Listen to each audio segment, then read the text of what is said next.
Findings that bring shame on all of us. The words from a report by the Scottish Parliament which looks into Islamophobia across the country.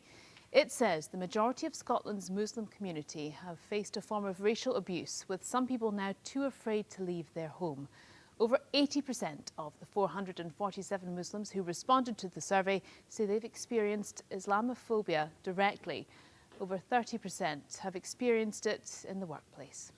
Yeah, the report warned that the number of verbal and physical assaults are intensifying, particularly on public transport. There are now calls for the government to adopt a zero-tolerance approach. And at the heart of these figures are, of course, real people. Linsay Taylor converted to Islam, and since then she has experienced frightening Islamophobic behaviour. Katrina Renton went to meet her. I have experienced Islamophobia in a lot of different ways. So I wasn't always Muslim, I'm a revert to Islam, and to begin with I didn't wear hijab. So it was really when I put on hijab that I noticed a different treatment from everybody. So just walking down the street, you notice people suddenly start staring at you. Linsay Taylor converted to Islam around 12 years ago. A white Scottish woman, she had never experienced abuse until she wore the hijab.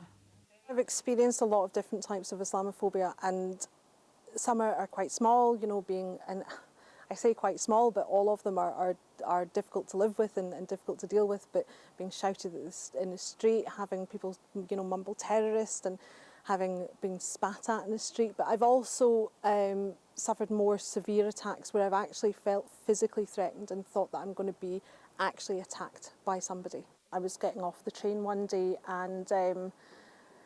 and you always know when it's coming, you always know when it's you that they're coming for. So I could see a man, and I thought he was probably drunk because he was kind of wavering down the road a little bit. And as he got closer, he started shouting. So he started shouting, "Go home." He started using the P word. Now, I'm white Scottish, but there's always that kind of racial aspect of Islamophobia, or there's often that racial aspect of Islamophobia.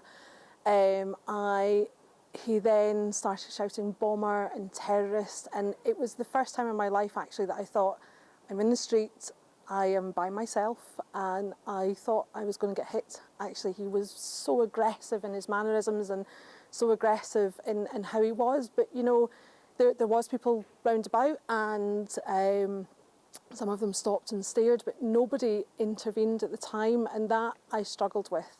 And what would you say to the people who attacked you about how they made you feel?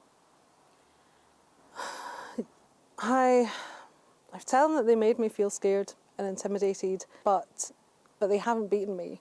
You know, it's made me want to work harder to tackle Islamophobia. It's made me want to work harder to tackle prejudice and hate. Linsay Taylor speaking to Katrina Renton.